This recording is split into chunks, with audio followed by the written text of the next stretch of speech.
Hello to myself and everybody else. This is video 123. So far today, I'm still looking at the Free Code Camp 31-hour long C++ video. And so far this time, the video was talking about deconstructors and also the order of constructors and deconstructors. So basically, I'll go ahead and get this set up.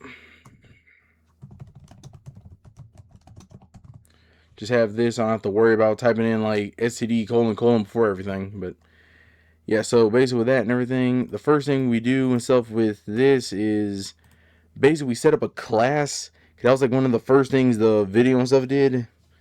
So one of the things we need to include is string view. So I'll do that.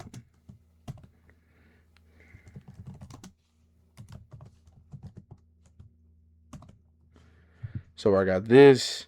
And then after that, we basically are going to make a new class and everything and stuff too, called class dog.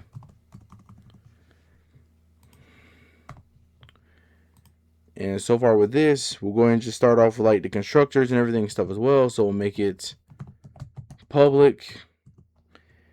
And we'll make a default constructor called dog, basically named after the class.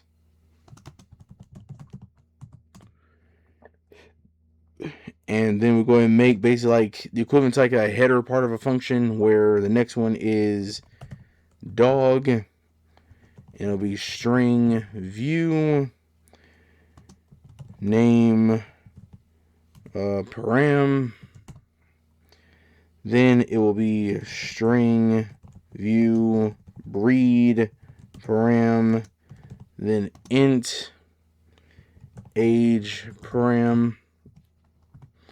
So basically this is a constructor where basically we're going to be putting in the name, the breed, and the age of the dog. And then from here we hit enter, and we're going to make something private.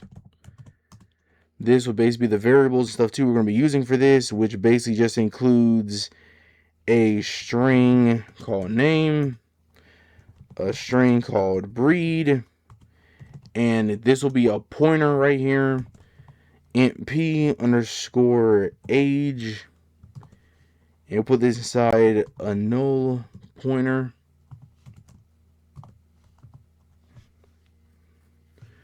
So basically this whole class and stuff right here too, dog, basically we'll just, be able to put in a string for the name, the breed, and the age, and the variables is taken are private, which are the name, the breed, and the age.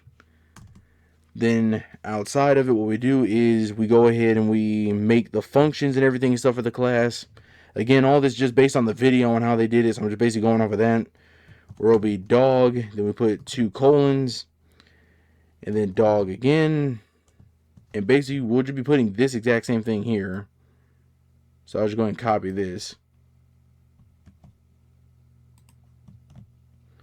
There we go. Then just put open, close curly braces.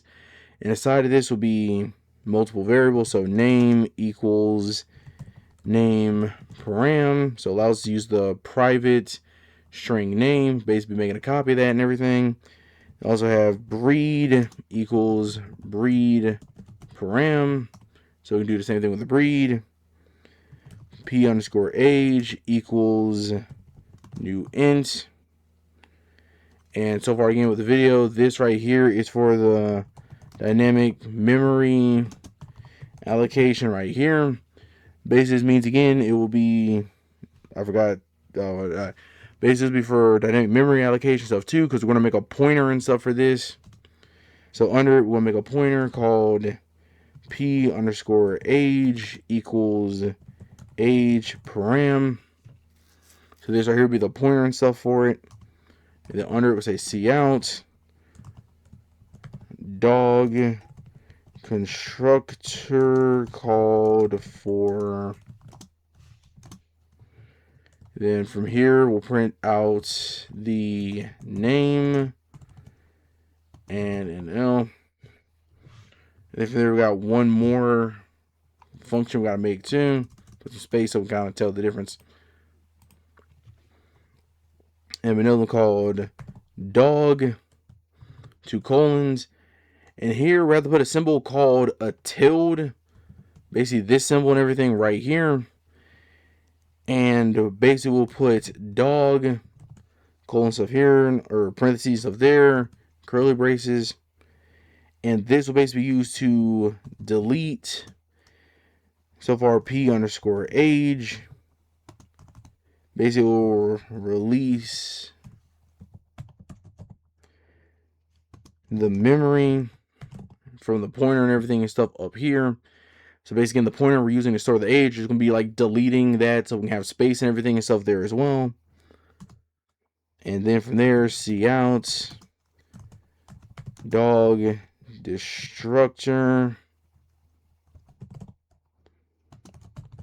called for. And then we'll say name and L. Again, basically, so far I kind of just went fast with this and stuff too and all. Basically, the whole thing, what this does is, again, we have a class called dog. And from there, again, we have a blank constructor and everything here. So a default one. And we have another constructor, which allows us to be able to put in the name, the breed, and the age. And we have our other variables marked as private. So string name, breed, and an age pointer, which is set to null. Then outside of the class, basically, again, this right here, the name of the class, and then the double quotes, or the double colons in front of the function. This basically allows us to connect it to the class and knows like, okay, these functions are going to be working with the class. It basically makes so with this, again, we'll be getting the name, breed, and age parameter, storing these variables inside the function. With the age, we're basically going to be making a pointer and everything and stuff for that and storing the data there. And then we'll print out the constructor and everything for it. So far, this right here is the entire reason for this video. This is the deconstructor right here. Basically, again, we're just putting this to basically link it to the class and everything. But so far, this symbol right here, they call it a tilde. This is basically used to indicate that you're making a destructor.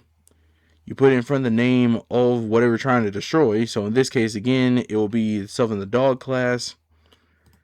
And from there, it would delete the age. So it'll be clearing up the memory and everything as well. And then it'll just print out what the constructor and stuff was as well. So basically, I'm going to just show an example of this. So with this, we can just do something like, say, dog, and then call it dog1. So again, the class, the object is called dog1.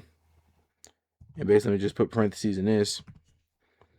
And we'll say the first thing to all is the name. So we'll just call it doggy1, a comma, another double quotes. And from there, we'll be putting the breed. So we'll just say shepherd. And then from there, we'll just put a random age. So we'll just say like 4 or something, just something random.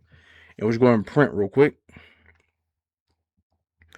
Okay, so far I have an error. Yeah, sorry, I messed up here. Yeah, I misspelled some. Yeah, here, I was supposed to put an E. I put an A by accident. Yeah, so param, not param. Okay, so we'll run it again. Okay, I have another problem. So let me deal with this. Okay, I didn't put here. I didn't put an L at the end of end. Alright, so now we try it. Okay, I'm having a lot of errors here. I'm just kind of typing quick. Okay, let me look at this real quick. Okay, so far, I know I did wrong here. So far, I forgot to put something up here in the public. I forgot to put another deconstructor. So basically, again, we put a tilde and stuff here. And here we'll just say dog, parentheses, and then close. So far, this right here is the, again, deconstructor. And this is where it's declared. So far, again, like that should finally fix the problem. So basically, again, we declared the deconstructor and stuff up here and everything and stuff as well, which will allow it so down here, we basically can use it and say what's going to happen when it like deconstructs this stuff. So now, hopefully, we run it, it should work. There it is. All right. So basically, again, with this and everything too, it makes a constructor called doggy1. And then from there, it ends up deleting it instantly right after. Basically making space and everything and stuff for it.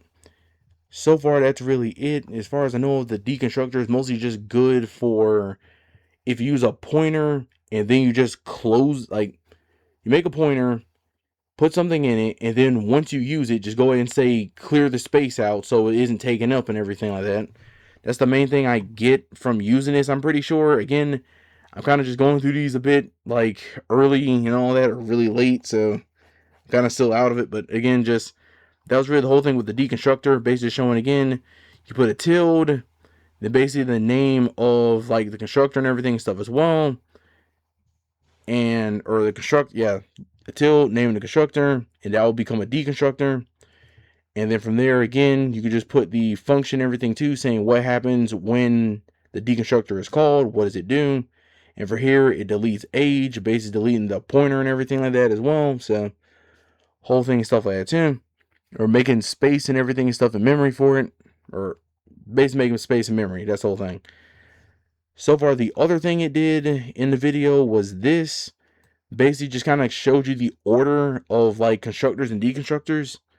So basically, I'm just going to like copy this and just like make a few changes. So make 4 of these. And I'll just go ahead and change some of these real quick.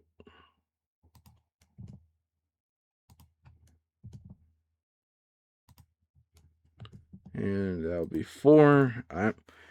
Again, that's really all that matters, just so we can tell them apart and everything. That's really it. But so far, we run this, we can see what happens here is the fact that the constructors and everything and stuff as well, they're being called. Constructor called for dog 1, 2, 3, and 4. And then the deconstructor and everything, it calls for dog 4, 3, 2, 1. Basically, it was just saying that when you have deconstructors, it will erase everything in reverse order. Because you never know in a matter of if everything's relying on something in one. So like, let's say the first constructor that like has a lot of stuff relying on it, and then you want it gone, instead of it erasing one and probably causing a big error where everything's like, oh, this important data is missing, it will do it in reverse order with the last thing it added in. So that's the main thing you just want to show, just showing constructors will go in order, deconstructors will go in reverse order, and that really was entirely it for constructors and deconstructors. So yeah, just again, that was really just all. So to myself and everybody else, see you in the next one.